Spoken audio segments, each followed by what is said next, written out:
bonjour à toutes et à tous, étudiants, intervenants, entreprises et puis bien sûr à notre beau plateau pour cette émission spéciale INSEC MSI, l'eau, ça compte. Alors, l'eau, ça compte, évidemment, va être dédiée à l'eau, un sujet crucial que nous avons décidé dans le groupe Omnes Éducation de mettre en valeur. En plus, on était en pleine semaine de l'océan, donc on sait aujourd'hui que le sujet de l'eau est véritablement essentiel. Alors, on a essayé de faire quelque chose dont vous avez tous entendu parler à l'INSEC MSI, c'est de calculer son empreinte eau pour déjà comprendre à quel niveau on se situait dans sa consommation d'eau. Et on va voir aujourd'hui qu'on a eu pas mal de surprises. Alors, pour parler de ce beau sujet aujourd'hui, nous avons sur le plateau de prestigieux invités. Je vais commencer donc par Mathilde qui est référente RSE au sein de l'INSEC MSI. Puis, nous avons un premier étudiant, Abdou, qui est étudiant en management de projet ingénierie commerciale, un commercial, pur jus, un bon commercial, j'en suis absolument convaincue. Nous avons également Stéphanie qui est prof en RH et en management. Nous avons un deuxième étudiant, Pierre-Louis, qui nous a rejoint, qui lui est étudiant en data analytics et manager marketing. Attention, excusez du peu.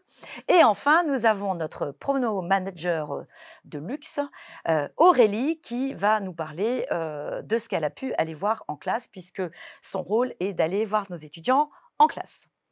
Et nous aurons également une invitée surprise qui nous rejoindra à la fin de cette émission. Alors, pour commencer, nous avons évidemment essayé de comprendre comment nos étudiants se situaient par rapport à leur consommation d'eau.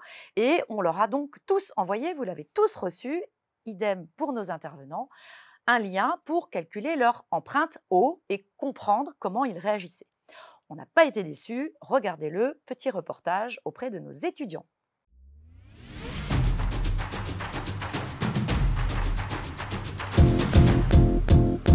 Bonjour à tous, je suis actuellement devant le campus Eiffel 3 que vous voyez juste derrière.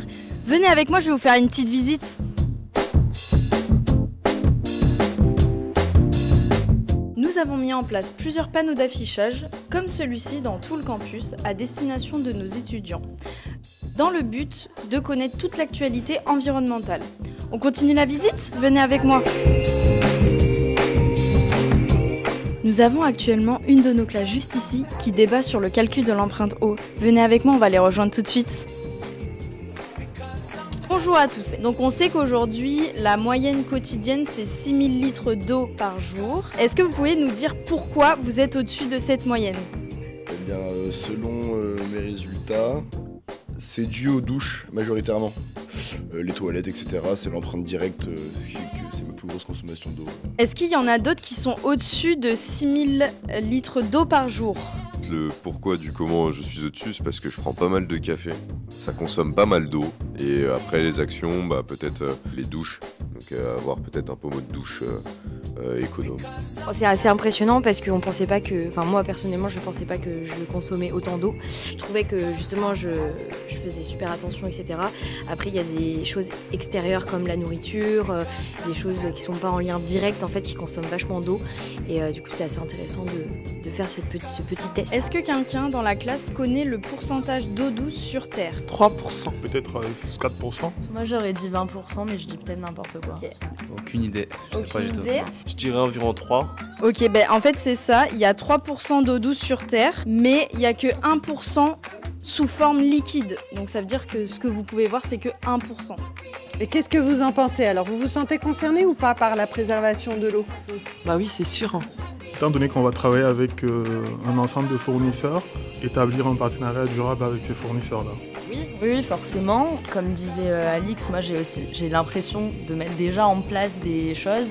En fait, c'est pas assez. C'est des choses auxquelles on pense pas du tout, comme ne pas laisser trop couler l'eau quand on fait la vaisselle, etc. Avoir le réflexe de fermer, prendre des douches plus courtes. Quand on y pense, oui, ça vient dans notre tête et c'est évident qu'on est responsable. Mais après, en tant que manager, je pense qu'il y a des choses à faire. Peut-être des robinets automatiques pour éviter qu'on laisse le robinet trop longtemps ouvert. Mais oui, il y a des choses à mettre en place et il faut sensibiliser ces équipes, c'est sûr.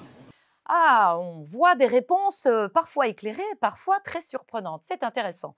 Alors, Pierre-Louis, votre empreinte eau, est-ce que vous l'avez fait et où vous en êtes avec votre consommation d'eau? Bonjour Madame Sauvigné, moi j'ai pas fait mon empreinte eau. En revanche, j'ai quand même eu toute cette sensibilisation autour de l'impact qu'avait cette consommation de l'eau. Et par exemple, à mon travail, nous on a un restaurant d'entreprise qui nous permet d'avoir un score sur chaque aliment, sur chaque plat qu'on va choisir, ce qui nous permettra en fait de choisir un menu qui est responsable et qui ne consomme pas beaucoup d'eau. Donc c'est très individuel, ça dépend de chacun. Si on a envie de faire cet effort, on peut le faire individuellement. Le steak, par exemple, vous en consommez? Alors le steak, j'en consomme, mais beaucoup moins maintenant, parce qu'il faut savoir que pour un kilo de bœuf, c'est 15 000 litres d'eau, et un petit steak de 200 grammes comme ça peut faire à peu près des milliers de litres d'eau aussi. On estime ça à 4-5 de mémoire. Donc ça veut dire qu'à la cantine de l'entreprise, il n'y a plus de steak alors? Il y a toujours des steaks, mais en fait, c'est à nous ou pas de choisir si on a envie d'en manger. D'accord, c'est intéressant. Donc vous êtes déjà sensibilisé? On est déjà sensibilisé, oui. Bon, vous allez quand même faire votre empreinte eau à la fin de cette émission et venir nous dire un peu ce que vous en pensez. Vous aurez peut-être des surprises. Évidemment, je pense quand même être en dessous de la moyenne française. D'accord, challenge. Je l'espère. Ok, donc on se renseignera à l'issue de l'émission. Alors Stéphanie, en tant que prof, comment on pourrait imaginer d'intégrer cette prise de conscience dans une école de commerce? Ça vous semble du domaine du réalisable? Alors complètement, parce que j'estime qu'on est là pour accompagner nos étudiants à développer un certain nombre de compétences comportementales, et ça en fait partie d'être en mesure d'abord de bien comprendre, d'être sensibilisé à la consommation de son eau pour soi, mais aussi pour ses collaborateurs et donc dans l'environnement professionnel. Les étudiants d'aujourd'hui sont les managers de demain. Qu'ils soient exemplaires demain dans leur comportement me semble absolument clé, et c'est une compétence qui se développe dès maintenant. Donc, qu'ils soient sensibles pour sensibiliser demain aussi leurs propres collaborateurs, les sensibiliser aussi par la responsabilisation, l'engagement, peut-être en mettant en place par exemple des projets durables, pour non seulement incarner, mais aussi pousser les collaborateurs à incarner des nouveaux comportements qui s'inscriront dans la durée de notre chère planète. Donc ça veut dire que dans les partiels, par exemple, on pourrait imaginer de faire des études de cas qui soient davantage axées sur ces problématiques-là que de faire toujours les sempiternelles études de cas L'Oréal, je le vaux bien, ou sur des cas qui n'ont pas forcément, en tout cas, la RSE en tête, alors que c'est vraiment fondamental de toute façon, quel que soit le métier que vont exercer nos étudiants plus tard. Absolument, ils ont un rôle clé dans tout ça. D'accord. Alors, on va voir, on s'est glissé dans une de vos classes et on est allé interroger vos étudiants en essayant de créer un débat pour voir un peu comme ça à chaud, après avoir calculé leur empreinte eau, comment ils se sentaient par rapport à cette problématique. Donc, on va regarder un petit reportage qu'on est allé faire dans votre classe.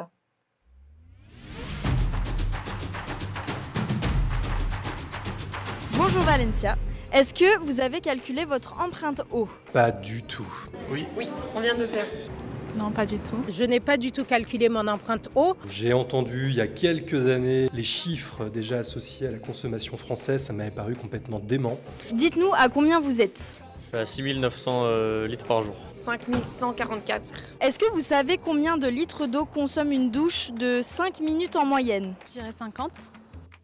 Je dirais 15 ou 50. 15 litres? C'est plutôt 50 litres. Est-ce que déjà vous connaissez à peu près la moyenne d'un Français qui utilise de l'eau au quotidien? Non, pas du tout. Par jour, non, franchement, aucune idée. 10 litres? 6 000? Je veux dire 20 et 30? Eh bien, pas du tout. En moyenne, un Français par jour, il utilise 6 000 litres d'eau en fonction de ce qu'il mange. Production des vêtements. Exactement. Mon Dieu. Et du coup, est-ce que vous avez été surpris de vos résultats? Pas mal surpris, ouais, parce que la moyenne c'est 6000, je suis à 6900. On essaie de faire un peu attention, mais on n'est pas forcément au courant de ce qui utilise vraiment de l'eau. En fait, prendre 3 douches par jour, c'est pas énorme, alors que manger de la viande rouge, c'est bien plus, ça dépense bien plus d'eau qu'on peut le penser. En fait, moi je pense qu'on s'en rend pas compte en termes de milliers de litres. C'est surtout avec les comparatifs qu'il y a avec les piscines, les bains, etc. C'est là qu'on s'en rend vraiment compte. Quelle quantité d'eau est utilisée pour produire un seul jean? Je dirais 100.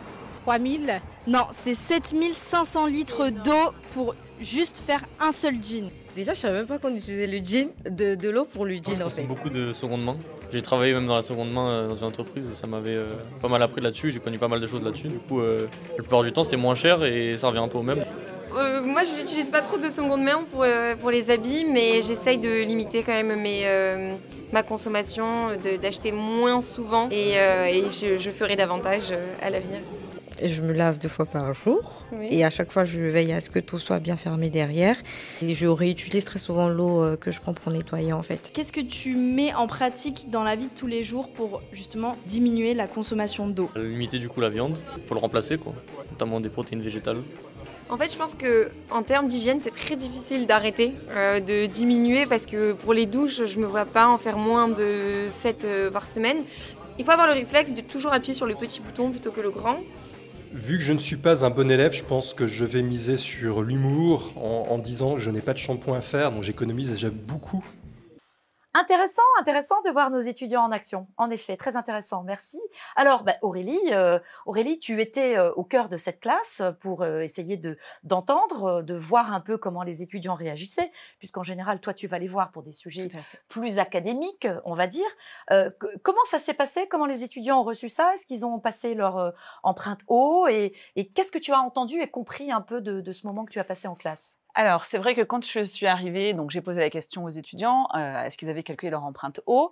Il se trouve que beaucoup d'entre eux ne l'avaient pas fait et ne savaient pas de quoi je parlais. Donc, ça m'a permis, donc avec Stéphanie Parizeau, de leur faire calculer en direct et de les faire réagir tout de suite sur le résultat qu'ils ont découvert. Il y a eu beaucoup de O, A, parce qu'ils ne s'attendaient vraiment pas à ça. Il y a certains étudiants qui étaient au-delà de la moyenne française. Ça nous a permis de leur poser des questions. Je pense qu'il y a eu une vraie prise de conscience suite à ce calcul, puisqu'ils se sont rendus compte qu'il n'y a pas que l'eau qu'on utilise par le robinet ou en prenant sa douche, il y a aussi toute cette eau qui est utilisée pour la consommation de vêtements ou pour la production d'un steak notamment. Donc ça, c'est quelque chose qu'ils ont découvert vraiment en calculant leur empreinte eau.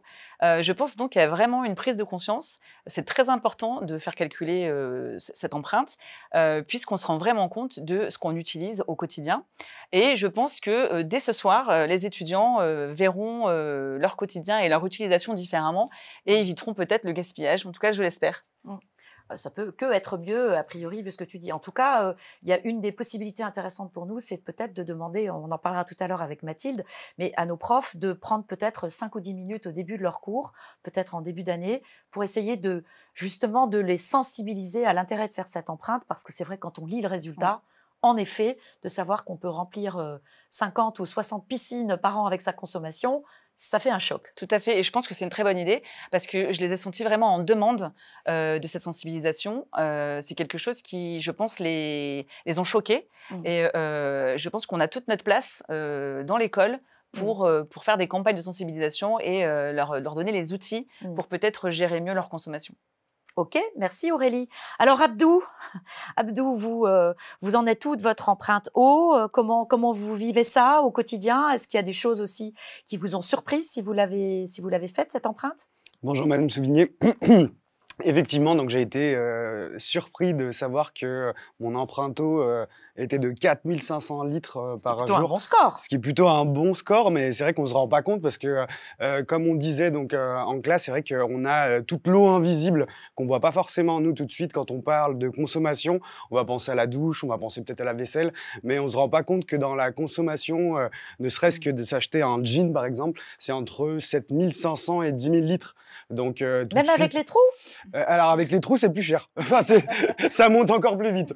Ouais, c'est vraiment impressionnant. Du coup, oui, tout de suite, il y a eu cette remise en question sur notre consommation et le fait de sensibiliser sur le sujet.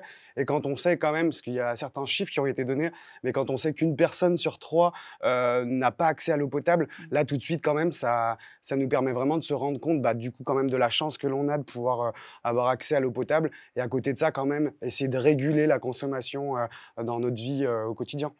Oui, tout à fait. Vous aviez un petit message, je profite que vous êtes sur le plateau, Abdou.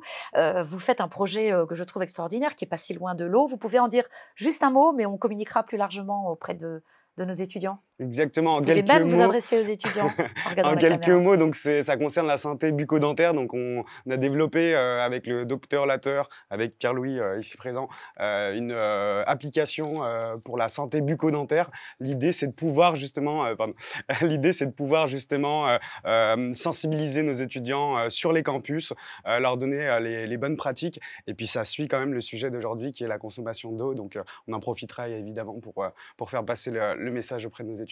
Merci, merci beaucoup Abdou. Maintenant, évidemment, il y a l'empreinte eau et puis on est aussi dans un campus, donc un bâtiment ça vit. Évidemment, ça consomme de l'eau, parfois ça en consomme pas bien parce que les inondations, les fuites, le trop d'utilisation par les gens qui sont sur place. Alors, on est allé à la rencontre de nos services généraux, donc Michael et Laurent, et on les a suivis dans les entrailles de notre navire. Un petit reportage avec Michael et Laurent que nous avons donc suivis.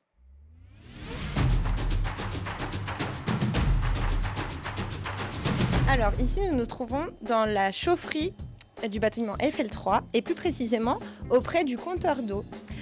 Michael, peux-tu nous expliquer les particularités de ce compteur d'eau? Bien sûr, donc ici nous avons un compteur débit qui permet de couper l'eau en cas de fuite. Qu'est-ce qui a été mis en place du coup dans les toilettes pour nos étudiants et plus précisément pour le campus de Eiffel 3? Alors sur ce bâtiment-là, on a des robinets à presto.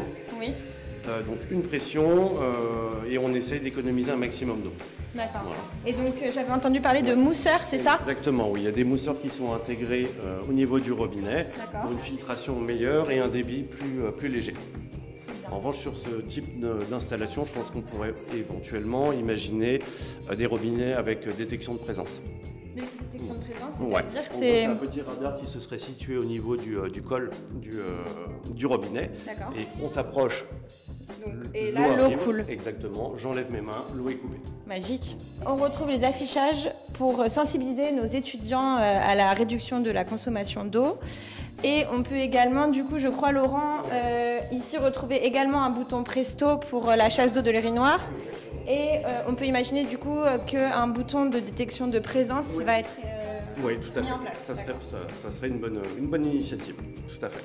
Et pour les toilettes classiques, du coup, qu'est-ce qui a pu être installé? Alors, par défaut, ici, on va retrouver la chasse qui permet d'avoir 6 litres ou 3 litres, ce qui permet une baisse de consommation.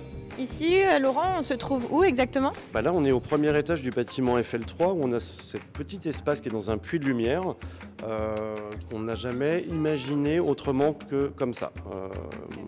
On pourrait imaginer ici un potager en récupérant l'eau de pluie, parce qu'on a la pluie qui est juste au-dessus. Là, on est vraiment à ciel ouvert ici. Pourquoi pas imaginer un jardin japonais? Voilà, c'est des idées qu'on essaie de mettre en place. On a déjà contacté un jardinier qui s'occupe du campus Eiffel. Il va nous faire des propositions dans ce sens-là. Voilà, pour essayer d'embellir à la fois cet espace-là et utiliser cet espace qui pour le moment ne sert à rien. Voilà. Et qui pourrait permettre d'utiliser l'eau de pluie et puis d'embellir un tout petit peu le bâtiment. Donc bientôt des tomates cerises made by Insec finalement, c'est ça? Sans doute, ouais. Voir des fraises, pourquoi pas. Trop bien. Très bien. Et donc, effectivement, ça serait l'endroit où on pourrait, en plus du potager, avoir les bacs de récupération d'eau de pluie éventuellement. Ouais, complètement. Sachant qu'ici, on avait d'abord installé des récupérateurs d'eau, mais du coup, on n'a pas planté, il ne s'est rien passé dans ce petit jardinet. Et on a tous les éléments techniques, surtout, pour mettre en place un jardin, un potager. On a des arrivées d'eau, on a des évacuations d'eau. Donc voilà, on peut travailler assez rapidement. Tout à fait. Parfait. Il y a du potentiel en tout cas, il n'y a plus qu'à finalement. Il n'y a plus qu'à, exactement. Intéressant ce reportage donc dans le bâtiment qui est celui de notre campus. Alors Mathilde, on s'est intéressé au-delà donc de la seule empreinte eau, mais de cet endroit dans lequel on vit avec nos différentes populations. Comment est-ce que tu penses, en étant référente RSE et avoir donc réfléchi un peu à ce sujet, comment est-ce que tu penses qu'on peut communiquer, relayer l'information, sensibiliser tous nos publics, à la fois à la façon dont chez eux évidemment ils vont se comporter dans leur quotidien, mais aussi sur ce campus qui est le leur. Comment est-ce que tu penses qu'on pourrait mener des actions et comment on peut les sensibiliser, les étudiants, mais aussi les intervenants, pour qu'on puisse vraiment avoir une consommation la plus responsable dans les années à venir? Bonjour Claire. Déjà, tout d'abord, je pense qu'effectivement, en allant au plus près de nos étudiants et donc des professeurs qui les accompagnent tout au long des années scolaires, je pense que c'est la meilleure façon de faire passer en tout cas le message. Comme par exemple là, nous sommes allés en classe pour réaliser les interviews et donc questionner nos étudiants sur qu'est-ce que l'empreinte eau et donc comment eux se positionnent, en tout cas quelle est leur moyenne de consommation d'eau quotidienne chez eux et dans la vie de tous les jours. Voilà, donc d'être au plus près d'eux et en tout cas de pouvoir leur faire passer ce message et donc de les sensibiliser à comment ils peuvent aussi réduire leur consommation d'eau. Je pense que c'est de la manière aussi la plus marquante pour eux. Et en mettant des actions en place, des petits challenges comme le challenge des affiches, donc le calcul de l'empreinte eau. Voilà, donc c'est des choses qui sont concrètes et donc pour nos étudiants qui sont faciles à mettre en place et en tout cas de les marquer et de leur faire prendre conscience de l'importance de réguler sa consommation d'eau. Et tout cela permet aussi de mettre en exergue différentes soft skills qui sont donc l'engagement, la responsabilité et l'adaptabilité, qui sont des compétences importantes pour nos managers de demain. Voilà. Et du coup, leur apprendre aussi la communication. C'est vrai que mettre un visuel dans un toilette à côté d'une chasse d'eau, tu vas dépenser tant de litres d'eau, ça a l'air tout simple, mais en réalité, ça peut effectivement peut-être contribuer à utiliser le bon bouton. Réfléchir, voilà, et prendre conscience du geste qui est finalement un geste très simple, mais qui en fonction du choix petit bouton ou gros bouton, peut avoir un impact différent pour... surtout quand il est répété des centaines ou des milliers de fois, puisque c'est quand même 5000 étudiants dans ce bâtiment. On imagine, quand on regarde le volume, on disait pour un jean, un steak, mais quand on a 5000 étudiants qui vont venir, alors pas forcément tous les jours, parce qu'ils sont en alternance, mais dans nos bâtiments tous les jours, venir utiliser l'eau, on peut imaginer que l'impact, si on fait un peu attention, peut être effectivement très important. Tout à fait. Merci beaucoup Mathilde, je vois que tu as du travail pour les années à venir en matière de communication et de sensibilisation. Merci beaucoup Mathilde. Alors maintenant, nous allons recevoir notre invitée surprise. Vous ne la connaissez peut-être pas, les équipes la connaissent, mais peut-être pas nos étudiants. Elle est directrice de la RSE pour le groupe Omnes Éducation et c'est à son initiative que nous faisons d'ailleurs cette émission aujourd'hui, puisqu'elle nous a fait un petit challenge et que c'est elle qui a décidé que le groupe allait travailler plus spécifiquement, pas seulement, mais plus spécifiquement sur ce phénomène de l'eau. Donc, Muriel, merci beaucoup, Muriel Cordier, donc merci beaucoup d'être parmi nous aujourd'hui. Alors, Muriel, en quelques mots, quelle est la vision du groupe Omnes Éducation ? Bien sûr sur l'eau, mais aussi d'une façon plus générale sur la RSE, puisqu'on s'est croisé dernièrement sur la charte LGBT. Quelle est la vision du groupe et qu'est-ce qu'ils ont envie de faire pour nos étudiants et nos différents publics ? Alors, le groupe Omnes Éducation est engagé dans la RSE depuis plusieurs années, mais depuis 2023, on a lancé de façon opérationnelle une stratégie RSE très ambitieuse qui s'appelle Time to Act et qui se décline sur 3 grands axes, donc former les étudiants pour qu'ils deviennent des citoyens, des change makers, comme on dit, être responsable sur les enjeux environnementaux, dont l'eau, bien sûr, mais il y a aussi l'énergie, il y a aussi le numérique, il y a aussi les achats responsables, il y a plein de thématiques sur les sujets environnementaux, et puis d'être aussi responsable sur les sujets sociétaux, donc d'être inclusif, de rendre l'éducation et nos campus des lieux sûrs et inclusifs, donc pour que chacun se sente accueilli. Donc il y a plein de dimensions, comme tu le vois, et donc l'eau fait partie des sujets environnementaux, et c'est un sujet essentiel, notamment parce que l'actualité, comme tu l'as rappelé au départ, en parle, et c'est la première fois que les océans, les glaciers et l'eau prennent cette dimension médiatique et donc essayent d'embarquer la société de façon plus large. Jusqu'à présent, et pendant très longtemps, les océans ont été tout simplement des poubelles en fait, et aujourd'hui on est en train de comprendre que on peut pas traiter ces océans et l'eau de cette façon-là, parce que ça contribue à réguler le climat et donc à protéger la biodiversité et donc nos vies. Donc l'eau, juste pour rappeler, l'eau c'est seulement 1% de l'eau sur Terre qui est de l'eau douce accessible aux humains, donc pour boire, manger, se laver, etc. Donc c'est rien du tout. Et cette eau-là, elle est déréglée par le changement climatique qui dérègle les cycles de l'eau, et on a de moins en moins d'accès à une eau de qualité, potable, Et ça met donc en jeu notre survie. Donc si on fait ça, c'est pas pour donner des leçons, etc. C'est vraiment parce que c'est notre survie qui en dépend, tout simplement. Et à chaque fois qu'on tue de la biodiversité, bah, on met notre survie aussi en péril. Donc l'eau, c'est une ressource qu'il faut absolument préserver, protéger et tenter de ne pas gaspiller, de ne pas polluer, hein, et c'est très difficile. C'est très difficile et effectivement, on l'a vu hein, à travers ce qu'on s'est dit tout à l'heure, que la difficulté, c'est vraiment la sensibilisation, arriver à toucher les publics pour que vraiment ils prennent conscience, pas juste qu'ils se disent « ouais ok, on sait, on va manquer d'eau, mais c'est loin ». Comment toi, dans un groupe d'éducation, tu penses que, d'abord, est-ce que c'est possible d'embarquer tout le monde et qu'est-ce qu'on peut faire pour être au plus proche de nos publics pour que vraiment ils arrivent à agir et pas juste à se dire « ok, je suis au courant, mais je ne fais rien ». Ouais. Alors déjà, il faut former parce qu'on ne protège que ce qu'on comprend. Quand on ne comprend pas et qu'on ne sait pas, ben, on ne protège pas. Donc déjà, ce que vous avez fait là, participer au Green Game O, les affiches que vous avez mis, toutes les actions de sensibilisation, de communication comptent. Et c'est des pas vers je vais comprendre, je vais devenir conscient. Et donc, plus on est conscient, plus normalement on protège. Donc, on espère en tout cas que c'est cet effet-là, mais ça ne suffit pas. Il faut aussi l'expérimenter dans sa propre vie, comprendre. Nous, en fait, on vit dans un pays avec tellement d'abondance. Hein, il suffit d'ouvrir le robinet, puis voilà, on a de l'eau potable. Mais en fait, hein, il y a plus de 2,5 milliards de personnes qui n'ont pas d'accès à l'eau potable. Il faut le comprendre. Si chacun, on était dans le désert tout d'un coup pendant un mois, je pense que là, il y aurait un petit effet expérience qui aurait un effet pour s'embarquer. Mais donc, comme on est dans cette abondance, il faut essayer de comprendre par d'autres moyens. Mais donc, la formation permet d'être conscient et d'agir, en tout cas, notamment contre le gaspillage, ne pas laisser le robinet ouvert, hein, ne pas, quand vous voyez une fuite, le signaler, récupérer de l'eau. Quand vous prenez votre douche, par exemple, moi, par exemple, pour arroser mes plantes, j'ai toujours mon arrosoir dans ma douche qui se remplit tout seul. Et puis comme ça, je n'ai pas besoin d'utiliser de l'eau du robinet. J'ai mon arrosoir rempli dans ma douche. Donc il y a plein de petites choses qu'on peut faire comme ça, des récupérateurs d'eau, des éco-plaquettes, les stop eau dans les toilettes, toutes ces choses-là qui ont été signifiées. Sont très importantes.